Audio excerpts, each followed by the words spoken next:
O elemento fogo foi ativado.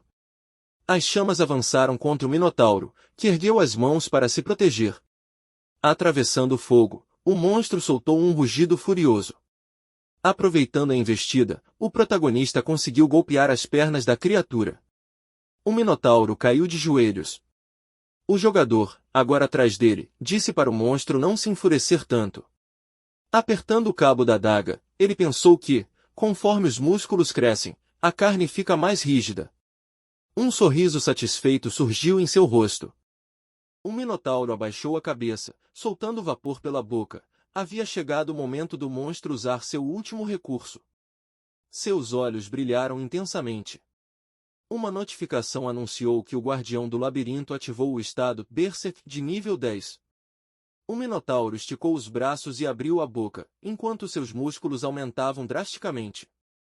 Seu casco esmagou o chão, transformando-o em pedaços. Seus chifres e o machado foram cobertos por uma energia verde.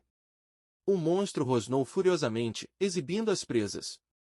Jinyu segurou a adaga à frente com confiança. Dekiana cerrou os dentes, apavorada, perguntando-se se seria possível derrotar um inimigo daqueles. Os olhos do monstro brilharam novamente. Sua crina ficou eriçada. O ícone do frenesi de nível 10 apareceu. Essa habilidade aumenta o poder de ataque, a velocidade de ataque e a velocidade de movimento em 30%. Um bônus adicional foi o aumento temporário de inteligência, permitindo que ele falasse a língua humana. Abrindo a boca, o Minotauro declarou que rasgaria o homem em pedacinhos. Empunhando o machado, ele acrescentou que o esmagaria até virar pó, para que nunca mais invadisse aquele lugar. A adaga foi envolta por uma aura roxa. O rapaz comentou que sua eficiência de mana havia melhorado muito. Apontando a arma para frente, o jogador sorriu e desafiou o inimigo a atacar. O monstro balançou o machado, querendo acertar as contas. O jovem conseguiu bloquear o golpe levantando a adaga a tempo. Sua lâmina foi capaz de desviar o impacto de uma arma tão poderosa. O machado escorregou, atingindo o chão. O golpe seguinte foi bloqueado com um movimento preciso da adaga. O Minotauro continuou atacando, mas todos os seus golpes foram repelidos. Observando a batalha de longe, Dekiana não conseguia acreditar no que via. De boca aberta, ela percebeu que seu aliado estava suportando todo o poder dos golpes. O monstro balançou seus machados com vigor renovado. Mesmo se todos os membros da guilda estivessem ali, não seriam capazes de derrotar um chefe que ativou uma habilidade de nível 10. A garota chamou o rapaz de louco, com uma gota de suor escorrendo por seu rosto tenso. As lâminas das duas armas se cruzaram novamente. O jovem parou o golpe. Dekiana não entendia como ele conseguia sorrir naquela situação. Franzindo a testa, o protagonista pensou que estava encurralado. Imaginando-se afogando em um abismo sem fim, Jinyu pensou que, com toda a sua alma, odiava a realidade de se sentir impotente. Uma notificação surgiu dizendo que o jogador havia morrido. Tanto na realidade quanto no jogo, a dificuldade era um inferno. O sistema informou que os atributos de Brecha recebidos eram 57. Memórias da batalha passaram por sua mente. O rapaz cerrou o punho em vitória.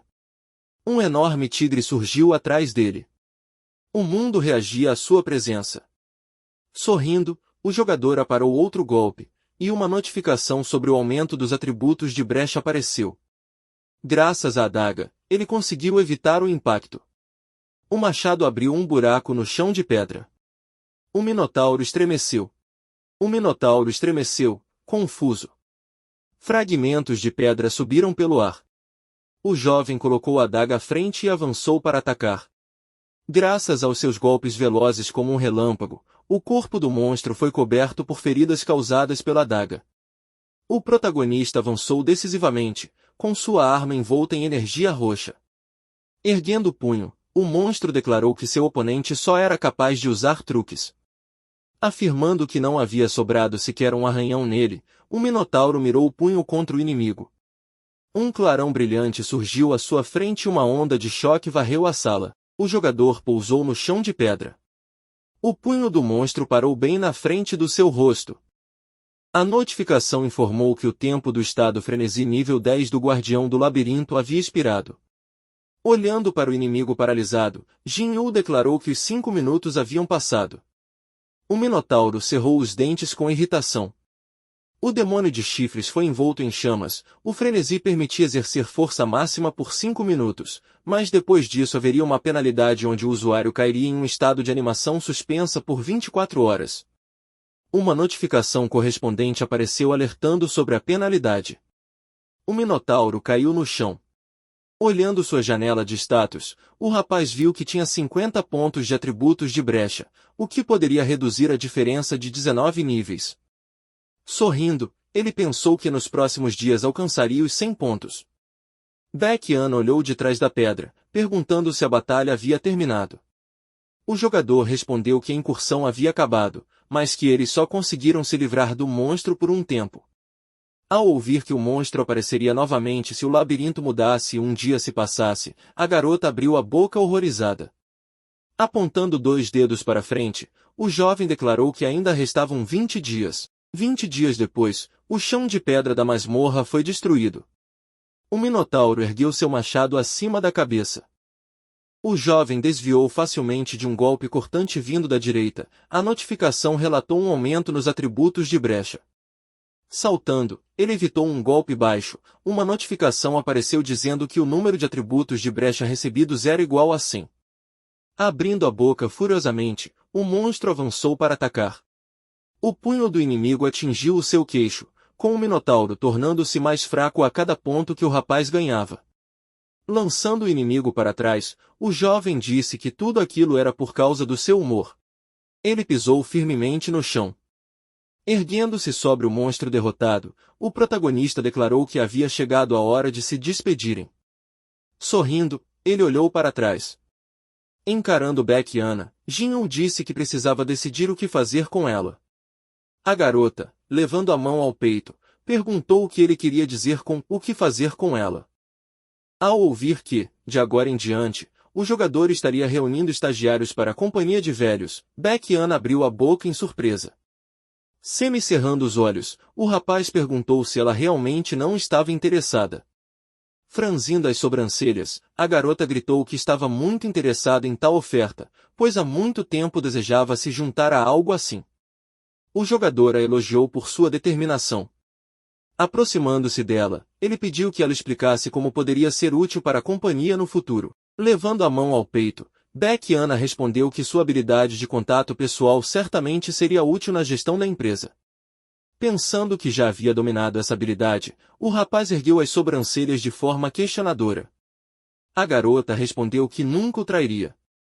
Dando um passo à frente, o jovem perguntou quais outras propostas haveria. Jin encarou sua aliada e a chamou de uma completa decepção. Ao ouvir que o protagonista estava pronto para dar o veredito, Baek-Yan começou a chorar, implorando para que ele desse mais tempo a ela. Sorrindo de forma maligna, o jogador afirmou que não havia estagiários na companhia dos velhos.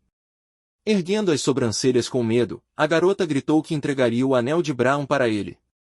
Agarrando a perna dele, ela implorou por sua vida e afirmou que seu irmão mais velho tinha feito um acordo com a China e forneceu ginseng para Goryeo como pagamento. Olhando para ela por baixo das sobrancelhas, Jin se perguntou como o anel de Braum poderia ter caído nas mãos da guilda Black Crow. No centro do anel dourado, uma gema vermelha brilhava, era um dos melhores itens que podiam ser obtidos no primeiro andar. O anel aumentava a velocidade de movimento, a resistência mágica e permitia conter a mana de monstros. Os olhos do rapaz brilharam. Graças ao olho da verdade, ficou claro que as palavras da garota eram verdadeiras, as notificações do sistema confirmaram isso. Colocando a mão no ombro dela, o jogador a parabenizou por ganhar o status de estagiária na companhia dos velhos. Estendendo 3 dedos à frente dele, ele explicou que estagiários não recebiam salário e que deveriam aparecer quando e onde fossem chamados. Ao ouvir que o contrato ainda precisava ser assinado, Baek-Yan arregalou os olhos em surpresa, sem entender exatamente sobre o que ele estava falando. A notificação anunciou a leitura das memórias do mundo, e os poderes das habilidades Simpatia e Elemento Fogo surgiram nas mãos do rapaz. Um sinal de mais apareceu entre os ícones das habilidades. Uma notificação indicou que a fusão de duas habilidades havia começado. Uma esfera de energia azul surgiu na mão do jogador. Ele afirmou que ficaria um pouco quente. A notificação disse que a habilidade Marca da Alma foi obtida. O jovem colocou a mão no ombro da garota. Ela perguntou, com medo, se aquilo era mesmo um contrato. Erguendo a mão sobre ela, envolta em energia, o protagonista perguntou se Beck Ana realmente achava que bastaria colocar um carimbo em um pedaço de papel. Lágrimas surgiram nos olhos da garota. O jogador a parabenizou por se juntar à Black Enterprise. O aviso declarou que a marca da alma foi gravada no rosto da estagiária, e o grito de uma mulher foi ouvido nas profundezas do labirinto. Um ícone para a marca da alma apareceu. A descrição dizia que o alvo sobre o qual a marca fosse colocada era obrigado a obedecer às ordens do dono da habilidade. Se as regras fossem violadas, o corpo do alvo entraria em combustão. Os portões do labirinto se abriram. O aviso disse que o labirinto do primeiro andar foi concluído pela primeira vez. A garota caiu na grama, festejando por ter conseguido sobreviver. A notificação informou que os jogadores estariam na lista de honra por um dia e receberiam 5.000 moedas. Olhando para a notificação, Beck Ana ficou surpresa com tal recompensa após todo o tormento. Ao ouvir o jovem chamá-la, ela olhou para trás. Estendendo a mão para ela, o protagonista ordenou que entregasse todo o dinheiro. As moedas voaram para sua janela de status. Agora ele tinha mais de 10.000 moedas. E provavelmente não havia nenhum outro jogador com tanto dinheiro ainda. Apontando o dedo para a estagiária, Jinwoo ordenou que o anel de Brown fosse entregue em até 3 dias. A garota objetou, dizendo que 3 dias era pouco demais. Acumulando energia azul em sua mão, o rapaz declarou que o tempo foi reduzido para 2 dias.